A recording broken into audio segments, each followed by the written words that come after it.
जिस आध्यात्मिक पथ पर अभी हम हैं, उस आध्यात्मिक पथ की शुरुआत बाल भोज लोगों ने हमें हाथ पकड़ के सिखाई। तो ज़्यादा विलम्ब न करते हुए हम आज के कक्षा नहीं कहेंगे, हम इसे एक आदान प्रदान या फिर इंग्लिश में इसे कहते हैं हम just basic talk. I would like to have a talk. So मैं यहाँ पे आयुर्वेद के ऊपर बोलने वाला हूँ। I am going to talk on Ayurveda. कितने लोगों को आयुर्वेद क्या है पता है? हमने अपने लोग what is Ayurveda? Anyone know what is Ayurveda? Okay, so Ayurveda जो है ये एक साइंस है। आयुर्वेद दो शब्दों से बनता है, आयुर और वेद, जिसका अर्थ है आयुर मतलब आपकी आयु और वेद मतलब एक जीवन शैली। तो इसमें हम ये नहीं देखते कि हम बीमार हुए तो किस दवाई लेनी चाहिए। हम ये करते हैं कि आयुष्य का जो उद्देश्य है स्वस्थ रहना। हम स्वस्थ किस लिए रहना चाहते हैं? हम कोई मुझे बताएगा? हम हेल्दी किस लिए रहना चाहिए हमें? जाए भक्ति करने के लिए। और कोई?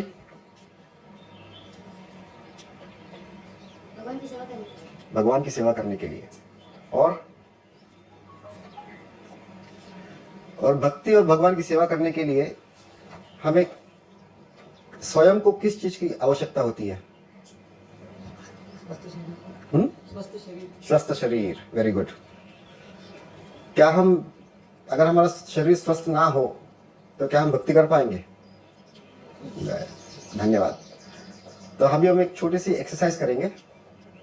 मैं चाहता हूं आप सभी लोग अपना सीधा हाथ ऐसे ऊपर करें, ऐसे ऐसे ऐसे, ज्यादा नहीं, ऐसे ऐसे, ठीक है? Right hand. और आप लोगों ने एक पेड़ ड्रॉ करना है।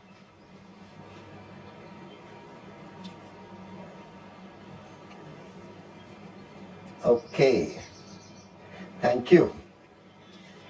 तो अब मुझे बताइए, ठीक है, आप हाथ नीचे कर सकते हो आपका। तो अब मुझे बताइए, आप लोगों में से कितने लोगों ने पेड़ की शाखा पहले निकाली है? या किसका पेड़ की मूल किस लोगों ने पहले निकाले हैं? मूल कहाँ होते हैं? जमीन पे। और कितने लोगों ने नहीं निकाले मूल? हाँ।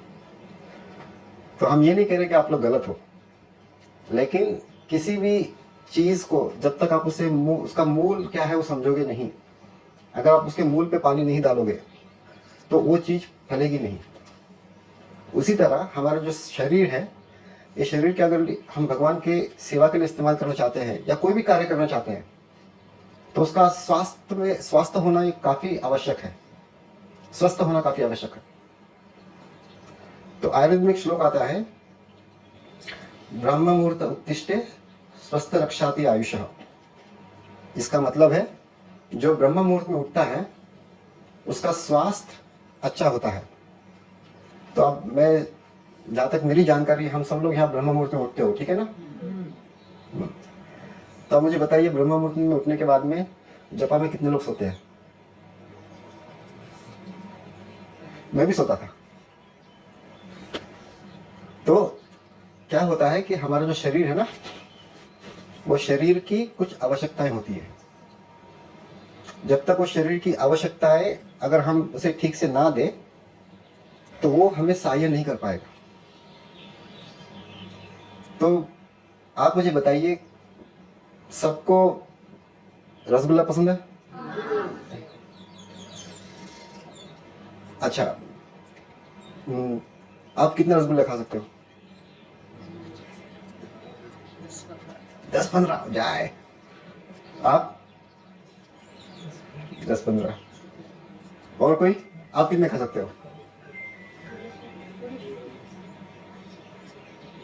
15। ठीक है। अगर आपको हमने 10-15 रसगुल्ले खाने के लिए दिए, आपने वो खा लिए, और हमने आपको और 10 रसगुल्ले ला के दिए, क्या आप खा पाओगे? नहीं। तो इसमें क्या बदला? रसगुल्ला तो वही है ना? क्या रसगुल्ला का स्वाद बदला? नहीं। उसकी उसकी उसकी सुगंध भी वैसी है, उसका टेस्ट भी वैसा है। तो इसमें क्या बदला? कोई बता पाएगा मुझे? जाए, पेट भर गया इसलिए। इसका अर्थ ये है कि हमारी जो इंद्रियां हैं, इन इंद्रियों का एक लिमिट होता है, और जब हम कोई भी चीज उस लिमिट से बाहर करेंगे तो हमारा शरीर बीमार होना शुरू होता है। समझे? आप लोग कभी ऐसा कि आपको महसूस हुआ है या फिर एक्सपीरियंस हुआ है कि आपने काफी सारा मीठा खा लिया और मीठा खाने के बाद आपको नींद आती है ना? क्यों आती है नींद पता है? क्योंकि मीठा ये हजम करने के लिए या डाइजेस्ट करने के लिए काफी ताकत लगती है बॉडी को।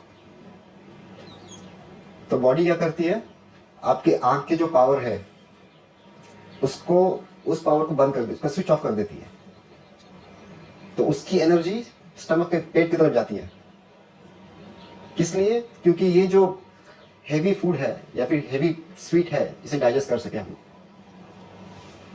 तो आयुर्वेद कहता है कि हम लोगों ने जो हमें प्रसाद मिलता है खाने के लिए, वो प्रसाद को अच्छा लग रहा है इसके लिए ज्यादा नहीं खाना चाहिए। समझे? अगर आप ज्यादा खाओगे तो शरीर बीमार होगा। तो कितना खाना चाहिए?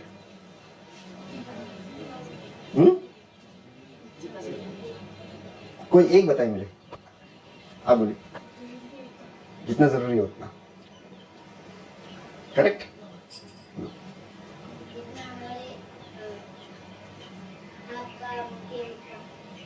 जितना हमारा हाथ का मुट्ठी है उतना। Very good. तो सभी का हाथ का मुट्ठी तो अलग है। तो हम खाने से पहले ऐसा करके बैठेंगे, प्रभु जी मुझे इतना ही दो और मत दो। तो आप जो कह रहे हैं वो सही है, लेकिन जब हम खाएंगे तो उस समय हमने एक काम करना चाहिए। सभी को पता है हम कितनी चपाती खा सकते हैं, करेक्ट? तो अगर आप समझो 3 या 4 चपाती खा सकते हो, तो एक समय में आप 3 या 4 चपाती ना खा के उससे आधी चपाती कम खाओ। समझे? तो जब आधी चपाती आप कम खाओगे तो हमारा जो पेट है ना, पेट हमारा एक एक मिनट, मेरे पास कुछ है, एक मिनट।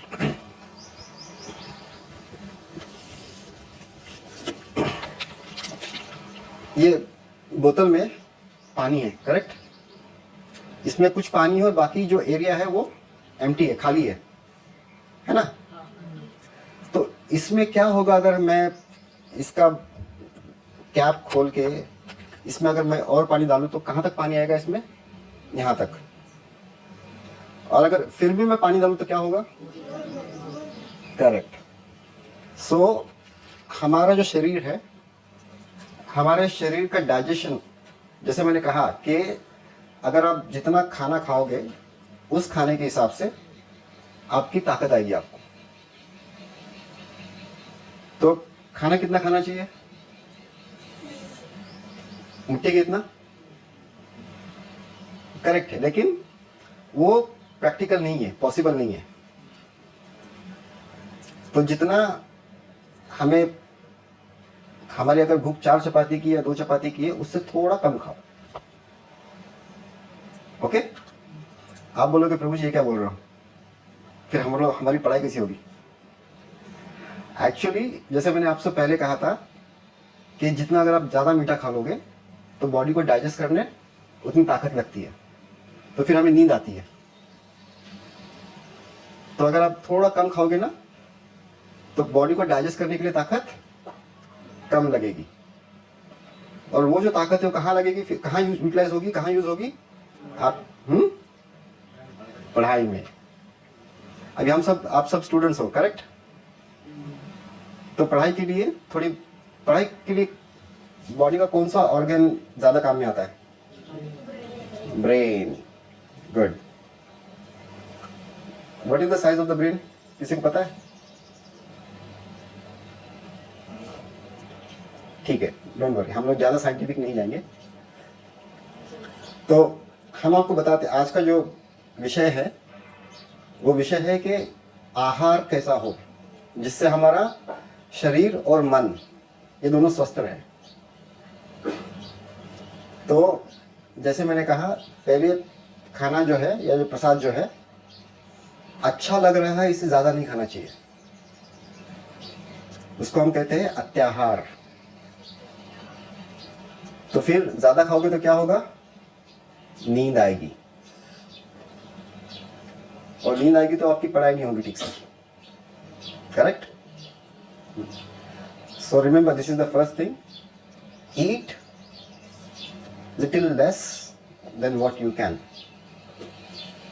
जितना आपका शरीर खाना खा सकता है उससे थोड़ा सा कम खाइए।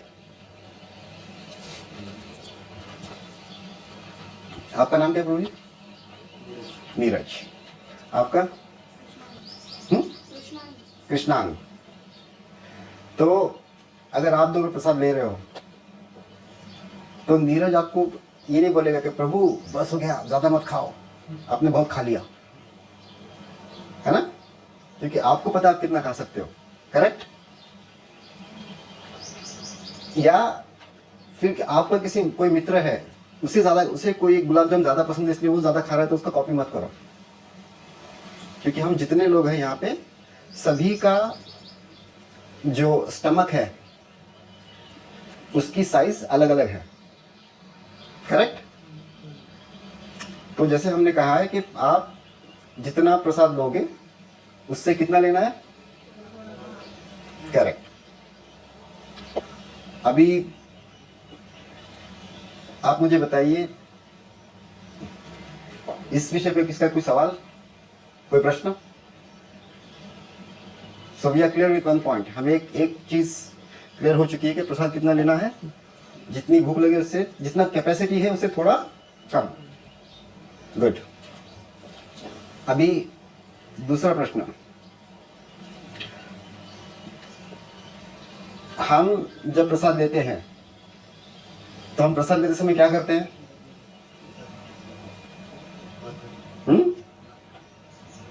बात करते हैं।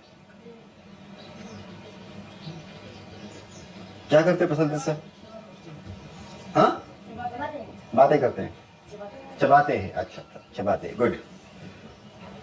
कितना चबाते हो? कितना? अब मुझे सच सच बताइए, कितने लोग काउंट करते चबाते समय? ये भी पॉसिबल नहीं है। तो मैं आपको एक सिंपल बात बताता हूं। आप जब प्रसाद ले रहे हो तो आप चबाओ उसे, और सबसे पहली बात, प्रसाद लेते समय इतना नहीं लेना जैसा मुंह ऐसे हो जाए। थोड़ा लो, थोड़ा प्रसाद लोगे, जब आप उसे चबाना शुरू करोगे तो आप देखोगे कुछ समय पश्चात वो ऑटोमेटिकली अंदर चला जाएगा, आपको निकलने की जरूरत भी नहीं है। ट्राई करो ये बात। तो इसका एडवांटेज क्या है पता है? आपका पेट थोड़े से खाने से भर जाएगा। जो आप बता रहे ना 32 बार चबाना चाहिए, अब हम प्रसाद का स्वाद लेंगे या काउंटिंग करेंगे? ओ गुलाब जामुन कितना अच्छा है, 1, इसका स्वाद अच्छा है 2। तो ऐसे पॉसिबल नहीं है। तो क्या करना चाहिए? थोड़ा खाना चाहिए, और खाते समय जल्दी जल्दी नहीं खाना है। तो हमारी बॉडी क्या करती है, जब हम चबाते हैं ना, तो हमारा जो जीवा है, हमारा जो टंग है, वो आपके स्टमक को एक सिग्नल देती है कि प्रभु चटनी आ रही है नीचे। तो हमारा स्टमक क्या करता है, वो चटनी को डाइजेस्ट करने के लिए एक अच्छा सा जूस बनाता है। ताकि वो चटनी डाइजेस्ट हो जाए। जब आप गुलाब जामुन खाओगे तो आपकी जीवा स्टमक को एक सिग्नल भेजेगी, प्रभु अभी गुलाब जामुन आ रहा है। तो गुलाब जामुन हैवी होने के कारण थोड़ा जो अंदर का डाइजेस्टिव जूस इंग्लिश में कहते हैं उसे, वो थोड़ा पावरफुल बन जाएगा, ताकि गुलाब जामुन हैवी है तो भी डाइजेस्ट हो जाएगा। तो आप सब एक काम करो, एक्सपेरिमेंट करो। जब आप प्रसाद लोगे आराम से चबाना है उसको, गड़बड़ लेके प्रसाद लेना नहीं है, गड़बड़ करके प्रसाद लेना नहीं है। अगर आप करोगे तो प्रॉब्लम होगी। अच्छा, आप लोग सब भगवत गीता पढ़ते हो ना? भगवत गीता में एक श्लोक है 15.14, किसी को याद है? ठीक है। अहम वैश्वानरा भूत्वा प्राण, इसका मतलब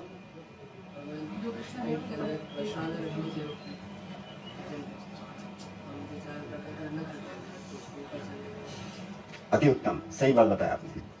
तो जैसे भगवद गीता में बताया गया है कि भगवान वैश्वानर के रूप में पेट में विराजते हैं, पेट में बैठते हैं। तो जैसे हम भगवान को ऑफर करते हैं ना प्रसाद भोगा, हम भगवान को ये तो नहीं बोलते भगवान ये लो पिज्जा, ये लो गुलाब जामुन, ये लो पूरी, ऐसे नहीं करते ना। हम लोग अच्छे से सिस्टमैटिकली भगवान को ऑफर करते हैं। क्यों ऑफर करते हैं भगवान को? भगवद गीता में भगवान क्या कहते हैं? पत्रम पुष्पम फलम तोयम अश्नामि। हाँ, तो अगर हम प्रेम पूर्वक भगवान को दोगे तो भगवान क्या करते हैं?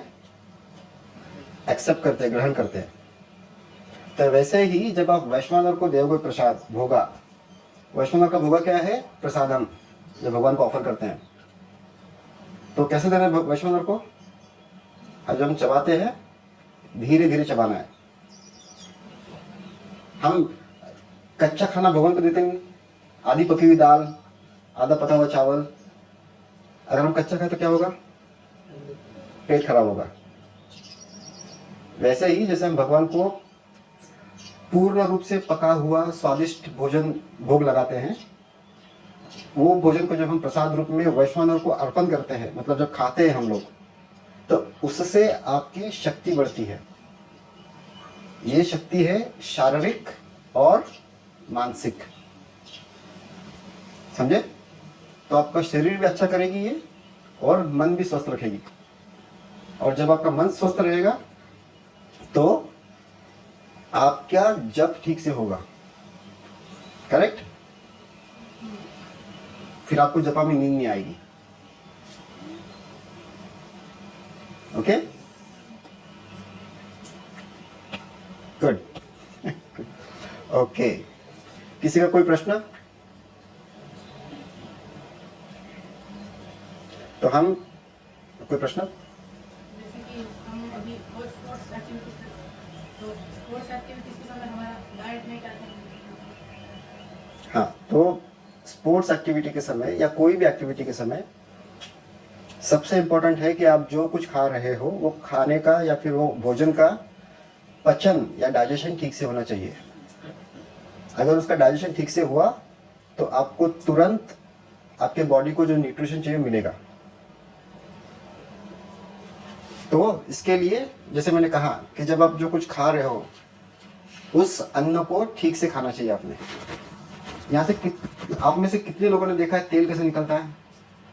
देखा है कभी? आपने देखा? तो जो तेल निकलता है उसके अंदर हम मूंगफली या अलग अलग जो सीड होते हैं वो डालते हैं एक उखल में, और उस उखल को बैल जो है घूमते, उसको उखल के अंदर एक रॉड होता है लकड़ी का, और बैल उसे घुमाते हैं। तो उस घुमाने की प्रक्रिया से वो ज़्यादा फास्ट नहीं होती है। बैल जब तेल निकालते हैं भागते नहीं है, चलते हैं। तो उस चलने के कारण हमारा वो जो सीड है या फिर जो मूंगफली या और कुछ चीज़ें हैं उसमें से तेल ठीक से निकलता है। तो वैसे ही अगर आप भोजन को या फिर प्रसाद को ठीक से चबा के खाओगे तो आपके बॉडी को जितना न्यूट्रिशन है उससे मिलेगा, ठीक है। और तीसरी बात, मैं केवल 5 बार बताऊंगा, इसके बाद में अगर आपके कोई प्रश्न है तो हम उसका उत्तर देंगे। तीसरी बात, प्रसाद लेते समय कभी भी गुस्सा नहीं करना, कभी भी हमेशा प्रसन्न मन से प्रसाद लेना चाहिए। कोई मुझे बताएगा प्रसन्न मन से प्रसाद क्यों लेना चाहिए? आपने कभी सोचा इसके बारे में?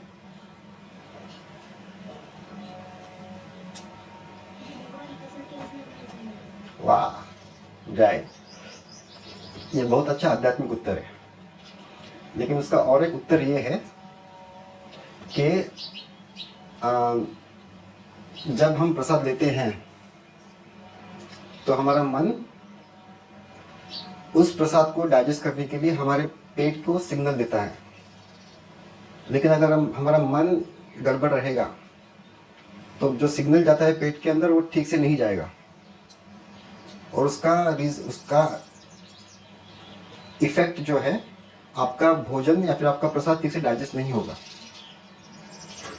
और अगर प्रसाद ठीक से डाइजेस्ट नहीं हुआ तो आपके बॉडी को न्यूट्रिशन नहीं मिलेगा,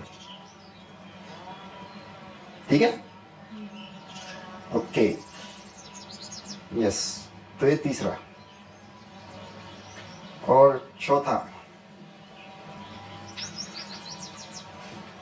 आप लोग पानी कितना पीते हो आप सब लोग? हाँ, 3-4, गर्मी में ज्यादा पीते हैं। ओके, तो अब पानी कब पीते हो?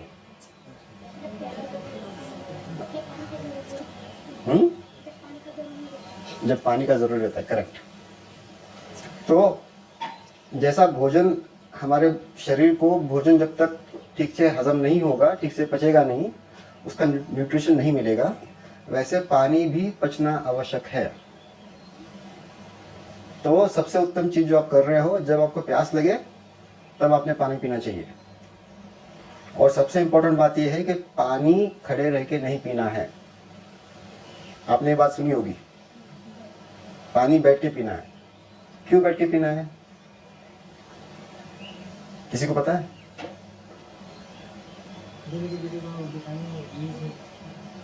नहीं। कैसे जाएगा घुटनों में? आप जो भी खाते हो सब स्टमक में जाता है। ठीक है, मैं समझाता हूं। जब आप प्रसाद, मनुष्य प्राणी जो है, मनुष्य प्राणी जब बैठ के प्रसाद लेता है या फिर बैठ के हम कोई कार्य करते हैं, वो कार्य करते समय अगर हम प्रसाद भी ले रहे हैं तो उसकी मात्रा कम हो जाती है नेचुरली। अगर जब समझो हम खड़े रह के पानी पियोगे तो हमारे जो ऑर्गन्स है, हमारा जो स्टमक है, वो ऐसा एक्सपैंड हो जाता है ना। अगर हम सब बैठे हैं तो हम बैठने के बाद में ऑर्गन्स ऐसे नीचे बैठ जाते हैं। तो उससे क्या होता है कि अगर हम पानी पिएंगे तो डायरेक्टली वो पेट के नीचे नहीं चले जाता है, वो स्लोली जाके ऐसा सेटल होता है अंदर। तो इससे आप कम पानी में भी आपकी प्यास की, आपकी तृष्णा बुझ सकती है, आपकी प्यास मिट सकती है। और पानी कैसा पीना चाहिए? क्यों? गुड, आप लोग काफी इंटेलिजेंट हो, आपको कई चीजें पता है। सो पानी धीरे धीरे इसलिए पीना चाहिए कि जब आप पानी मुंह में रख के थोड़ा धीरे से पियोगे तो उसका बॉडी पे इम्पैक्ट जो है, शरीर के ऊपर उसका जो इफेक्ट है, वो आपका सलाइवा मिक्स होके अंदर जाता है। सो उससे पानी डाइजेशन में हल्का हो जाता है ना। एक बात ध्यान रखो आप सब लोग, अगर आपका डाइजेशन ठीक है, आपकी अगर भूख ठीक है, तो आपको एनर्जी आएगी ऑटोमेटिकली। करेक्ट? गुड। और लास्ट, हम लोग जैसे सबको पता है कि हम लोग जब शौच करते हैं या फिर हम लोग जब वॉशरूम जाते हैं उसके बाद हम स्नान करते हैं, करेक्ट? तो कभी भी अगर आपको ऐसा लगे कि मुझे वॉशरूम जाना है खाने के बाद, स्नान तो करना होगा हमें, लेकिन अगर कभी कभी किसी को ऐसा होता है कि खाने के बाद तुरंत वॉशरूम जाना है, तो आप लोग खाने से पहले जाओ, खाने के बाद मत जाओ, ठीक है? क्योंकि अगर आप वॉशरूम जाके आओगे, आप स्नान करोगे, तो आपकी जो जठर अग्नि है वो और प्रज्वलित होगी, आपको खाना जो है, आपका जो प्रसाद है वो ठीक से आपका शरीर ग्रहण कर पाएगा, ठीक है? तो किसी का कोई प्रश्न?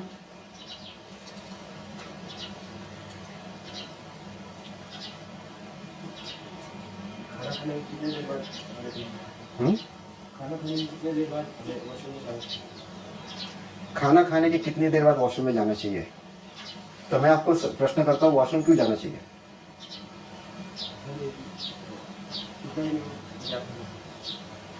तो वॉशरूम जो है ये एक नैसर्गिक नेचुरल प्रक्रिया है। हमारे शरीर के 3 स्तर है खाना या भोजन हजम करने के, पचाने के। पहला स्तर है कि आप जो कुछ खाते हो वो आपके जठर या आपके पेट में जाके बैठ जाता है। पेट में डाइजेशन नहीं होता है, पेट में केवल सब चीज़ें मिक्स होती हैं। ऐसे आपने ये देखा है मिक्सर कैसे, उसमें आपकी दाल चटनी मिक्स होती है ना उसमें, तो वैसे पेट में होता है। तो इस प्रोसेस को 2 घंटे लगते हैं। अगर आप ज़्यादा स्पोर्ट्स में एक्टिव हो तो वो प्रोसेस जल्दी हो जाएगी, और वो प्रोसेस खत्म होने के बाद में अगले 2 घंटे जो है हमारा खाना हमारे स्मॉल इंटेस्टाइन में जाता है, और वहाँ पे डाइजेशन शुरू होता है खाने का। वहाँ पे अलग अलग जूसेस आके मिलते हैं खाने से, और उसमें से न्यूट्रिशन बनता है। इस प्रोसेस को भी 2 घंटे लगते हैं। और तीसरा जो प्रोसेस है जहाँ पे लार्ज इंटेस्टाइन है, वहाँ पे आपका खाना और आपका मल, आपका जो न्यूट्रिशन और आपका वेस्ट, ये अलग हो जाता है। तो इस प्रोसेस को भी 2 घंटे लगते हैं। तो जो ये प्रोसेस कंप्लीट हो जाती है, अगर आप देखो, आप मॉर्निंग सवेरे कितने बजे प्रसाद लेते हैं आप लोग? करेक्ट। अगर आप 9 बजे प्रसाद लोगे तो आपको 4 बजे भूख लगती है क्या? नहीं लगती है? लगती है ना? क्यों? तो 9 से 4 अगर आप कैलकुलेट करोगे तो 6 घंटे से ऊपर हो जाते हैं। तो ये नेचुरल प्रोसेस होती है। तो रेस्टरूम जो है, रेस्टरूम का सही समय है मॉर्निंग में, मॉर्निंग या इवनिंग।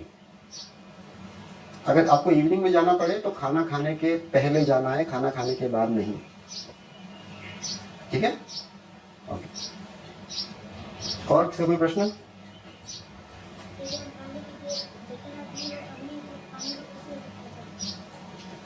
इनका प्रश्न है कि जब पानी पीते हैं तो पानी से जठर अग्नि कम हो जाती है, करेक्ट? हाँ, पचन कैसा होता है? तो जैसे हमने कहा आपसे कि जब प्यास लगे तब पानी अगर आप पियोगे, तो प्यास एक आपके बॉडी में ऐसा एक इंडिकेशन है, एक आपका बॉडी आपको उस पानी को डाइजेस्ट करने के लिए रेडी हो जाती है बॉडी, तब वहाँ पे जठर अग्नि काम करती है। लेकिन अगर आप जब प्यास नहीं है आपको तब पानी पियोगे तो वो पानी डाइजेस्ट नहीं होता है, ठीक है? और कोई प्रश्न? Okay, so we can stop here.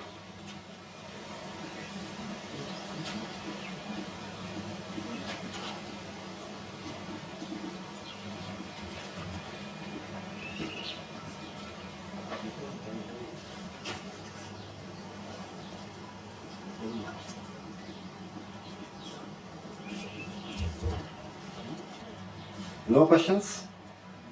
Okay, thank you. Okay. खाना खाने के बाद तुरंत पानी पिए तो क्या होता है?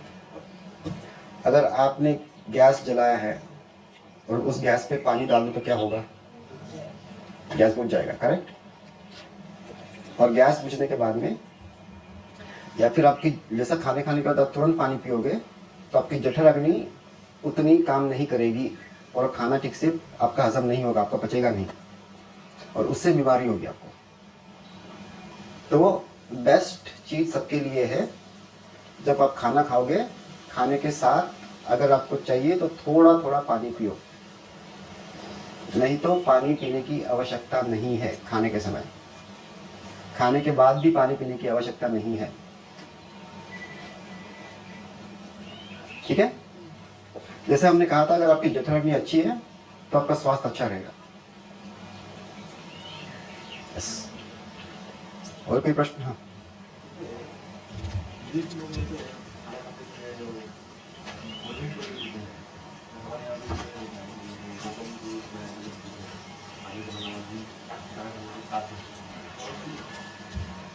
तो जितने प्रकार के पेय है या जूसेस हैं, ये जूसेस जैसे कोकम जूस आपने कहा है, कोकम की उत्पत्ति जो है या कोकम जहाँ इसकी पैदावार है वो उस प्रदेश में होती है जहाँ पे काफी उष्ण है। आप नेचुरली आपको स्वेद आता है, पसीना आता है। तो भारतीय आहार पद्धति ऐसी है कि प्रत्येक जो देश है, प्रांत है, उनकी एक विशिष्ट जीवन शैली है। अगर आप कोकम जूस भी लेते हो तो कोकम जूस वहां के लोग ठंडा नहीं लेते, बर्फ वाला थोड़ा लेंगे, लेकिन वो पी सकते हो खाने के साथ, कोई प्रॉब्लम नहीं है। लेकिन आप ठंडा बर्फ डाला हुआ कोकम जूस लोगे, जैसे अगर आप कोल्ड ड्रिंक लोगे तो उसका विपरीत परिणाम होगा। क्यों? तो प्रसाद लेते समय, खाना खाते समय अगर आप देखोगे जो जितने भी अन्न है जो पका हुआ है या फिर जो कच्चा है, इन दोनों का पाचन का समय अलग अलग होता है।